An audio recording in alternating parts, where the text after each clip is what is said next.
Earlier in this series of lessons, which, by the way, are all available on the Pyburn Street Church of Christ YouTube channel, we discussed the question, what is the church? Well, a related question, and one that will come up from time to time, is about what local churches are supposed to be doing. Of course, if you ask various people, you'll likely get many different answers. And this is the reason why there is an almost limitless number of activities and ministries offered by churches today. But is it necessary or even good for churches to be involved in all these different things? Well, today we're going to be discussing what the Bible tells us about the work of the church. Well, first, the New Testament must be what determines this. This goes back to our previous discussion on Bible authority. Jesus has all authority, so we're to do what He has instructed us to do. And this includes what we do individually as well as collectively in the local church. Paul told Timothy, retain the standard of sound words which you have heard from me in the faith and love which are in Christ Jesus. 2 Timothy 1 and verse 13. Whatever is done by a local church must be in harmony with the New Testament pattern. First, we see that the church is to do the work of evangelism. Evangelism has to do with proclaiming the gospel and teaching those who are not yet Christians. The church is the pillar and the ground of the truth, 1 Timothy 3 and verse 15.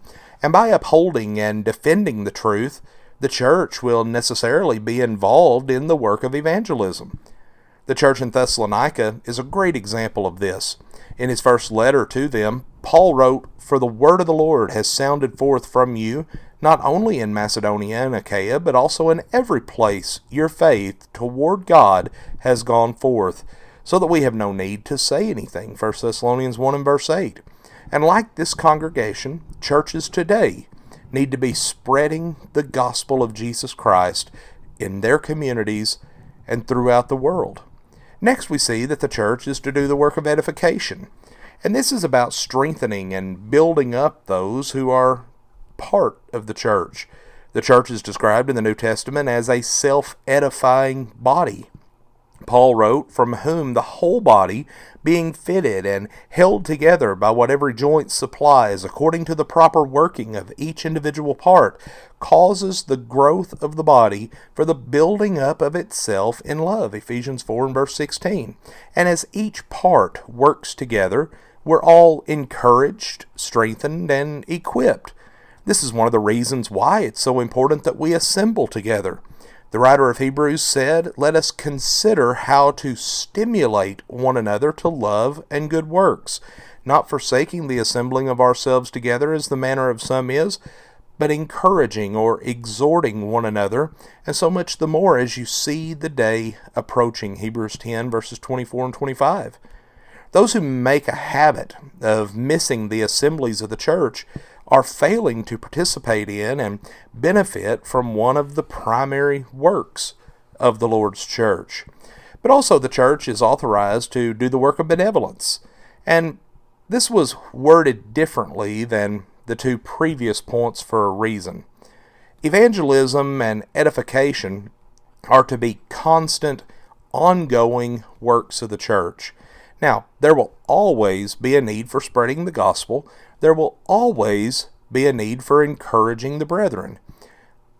But in contrast, benevolence is something that is done as needed. An example of this was the church in Antioch. Upon hearing of the needs among the Christians in Judea, they determined to send a contribution to help these brethren in Acts 11 verses 29 through 30. But this would be a temporary situation, not something that was a constant need. Now we also see that the scriptures tell us that we are to do good unto all people, not just those who are of the household of faith. Now there are some who want to restrict their benevolent assistance only to those who are Christians. But as Paul says in this passage in Galatians 6 and verse 10, we are to be ready to assist all that we have the ability to assist, to come to their aid, to help them with the needs that they have.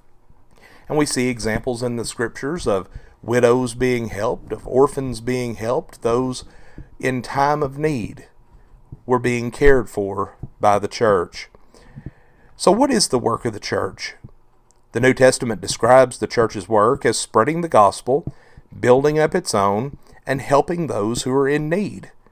Adding other works is not only unauthorized, but they distract from the work that God has given the church to do. So let us work together in our local churches to do what the Lord has instructed us to do, to grow the church, to edify the church, to save souls, to help those in need, and above all, to help people get to heaven. Friends, we thank you for joining us for our program today, and have a blessed day.